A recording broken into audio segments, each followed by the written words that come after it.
నమస్కారం. సుమన్ టీవీకి స్వాగతం. ఫస్ట్ సుమన్ టీవీ వాళ్లకు చెప్పేది ఏంటంటే మన ధర్మపురి విశేషాలు, విశిష్టతలు అన్నీ తెలియని విషయాలు కూడా ఈ టీవీ ద్వారా ప్రచారం అవుతున్నాయి. చాలా సంతోషము. మా నాన్నగారి ఫ్రెండు, సన్నిహితులు, ప్రాణ స్నేహితులు పివి నరసింహారావు గారు. వారికి భారతరత్న వచ్చినందుకు చాలా సంతోషంగా ఫీల్ అవుతున్నాం మేము. ఎందుకంటే మా నాన్నగారికి బాల్యమిత్రుడు, పదవి రాకముందు నుంచి కూడా వాళ్ళు స్నేహితులు. మా నాన్నగారి పేరు కిషన్ రావు. పివి నరసింహారావు గారిని మా నాన్నగారు నరసింహరాయుడా అని సంబోధిస్తుండే. మా నాన్నగారిని ఆయన కిషన్ రాయుడా అని సంబోధిస్తుంటే, అటువంటిది మా బాల్యంలో తెలిసి తెలియని టైంలో ఆయనకు మా ధర్మపురి వంటకాలు అవి చాలా ఇష్టము. ఈ మంతెన, ధర్మపురి కొన్ని ఊర్ల టేస్ట్లు ఏముంటాయంటే గుమ్మడికాయ సంబంధించిన ఐటమ్స్ చాలా ఇష్టం ఉంటుండే. అటువంటిది ఒక్కసారి మా స్వహస్తాలతోటి మేము ఆయనకు గుమ్మడికాయ బరడ, దోసకాయ, ఆవకాయ, అప్పుడు ఈ గ్రైండర్ లేకుంటుండే, ఆ శనగపప్పుని ఏంటంటే విసురు రౌతుతోటి విసిరి అట్లా బరడా వేసి కారు పంపిస్తుండే ఆయన. అప్పుడు ఈ పరికరాలు వచ్చి తీసుకోవడము, ఫోన్ ద్వారా మాట్లాడడం, సెల్ ఫోన్ సౌకర్యం కూడా లేనప్పుడు ల్యాండ్ ఫోన్ ద్వారా ఆయనే మాకు విషయం చెప్పాడు.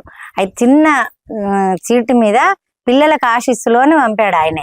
మేము పంపిన ఐటమ్ తిన్న తర్వాత సహస్తాలతోటి ఒకటేసారి నల్లకుంటలో మేము ఆయనకు భోజనం పెట్టాము. రెంటుకుంటుంటిమి వేదాంతాచారి అని చెప్పని. అయితే వాళ్ళ ఇంట్లో ఉన్నప్పుడు సహస్తాలతోటి ఒక్కసారి ఆయనకు భోజనం పెట్టాము. అప్పుడు మేము దురదృష్టం ఏమిటంటే అప్పుడు కెమెరామెన్ పిలిపించుకొని ఫోటోలు దిగడము, తర్వాత సెల్ ఫోన్ లేకపోవడం కూడా కొన్ని కోల్పోయినాము మేము. ఇవన్నీ మధుర జ్ఞాపకాలు. మా నాన్నగారితోటి సంబంధం చాలా ఉంటుండే. మా నాన్న వారంకు 2 సార్లు ఢిల్లీకి పోతుండే విమానం మీద. అప్పుడు ఫ్లైట్ ఎక్కడము బాగా గ్రేట్ ఉంటుండే. మా నాన్ననే చాలా సార్లు ఢిల్లీకి పోతుండే. మా నాన్నగారు పివి గారితో సంబంధాలు అన్ని ముచ్చట్ల ద్వారా చెప్తుండే, మేము వింటుంటిమి. ఆ ఫోటోలు కూడా చాలా ఉండే. ఒకటే ఫోటో మా దగ్గర ఉండిపోయింది. అండ్ చాలా ఫొటోస్ అన్ని కొంచెం ఇల్లు మార్పు చేయడం వలన ఫొటోస్ అన్ని అప్పుడు ఫోటోలు ఏంటంటే వర్షాకాలం వస్తే గోడలకు ఇట్లా నీళ్లు బట్టి ఫోటోలు ఖరాబ్ అయినాయి. లేకుంటే ఆ మధుర జ్ఞాపకాలు ఎన్నో ఉంటుండే. మా ధర్మపురి అరుగుల మీద పివి నరసింహారావు గారు కూర్చున్న అరుగులు చాలా ఉన్నాయి. కొంతమంది ఆ జ్ఞాపకాలు ఉండాలని ఆ అరుగులను కూడా తీసివేయని ఇండ్లు ఉన్నాయి మా ధర్మపురిలో. కొన్ని అరుగులు, మా ఇంటి అరుగు మీద కూర్చున్నాడు. తర్వాత మన ఓంకారేశ్వరుని గద్దె అని చెప్పని ఉన్నది అక్కడ, కాసల్ల వెంకటరాజయ్య గారు అని చెప్పని. ఆయన ఫ్రెండ్స్ ఆయనను చూసిన వాళ్ళందరూ చాలా వరకు కాలం చేశారు. ఆయన జ్ఞాపకాలు పంచుకునే వాళ్ళమే చాలా మంది ఉన్నాము. ఆమె బిడ్డలు కానీ, మన్మలు కానీ, మనవరాలు కానీ, ఆయనకు సంబంధించిన వాళ్ళందరూ మనవరాళ్లే ఉన్నారు. ఆయన జ్ఞాపకాలతోటి పంచుకున్న వాళ్ళందరూ చనిపోయినారు. మాకు తెలిసినాయంటే మా నాన్నగారి జ్ఞాపకాలే చాలా ఆయనతోటి. ఒక్కసారి ఏంటంటే ధర్మపురి నుంచి ఆయనే మరి ఎందుకు వచ్చాడో తెలియదు, సెక్రటరియట్ లో ఆయన ఉన్నాడు. ఒక్కసారి నాన్నగారు చూపెట్టారా అంటే మమ్మల్ని తీసుకుపోయి అక్కడ ఉంచాడు.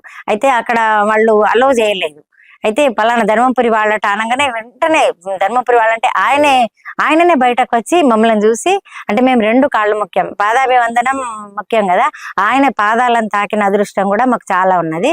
ఆయనకు భారతరత్న వచ్చింది అంటే మాకు చాలా చాలా సంతోషం. ఎందుకంటే అటువంటిది ఆయన బ్రాహ్మణులకు ఒక అధికారము. మేము ఇది ఇంత హోదాలో ఉన్నామంటే పివి నరసింహారావు గారి వల్లనే ఉన్నాము. ఆయనకు భారతరత్న వచ్చినందుకు మాత్రం మాకు చాలా చాలా సంతోషం ఉంది. మా ధర్మపురిలో ఆయన జ్ఞాపకాలు అడుగడుగున ఇంటిన ఉన్నాయి, అందరి మనసులలో ఉన్నాయి.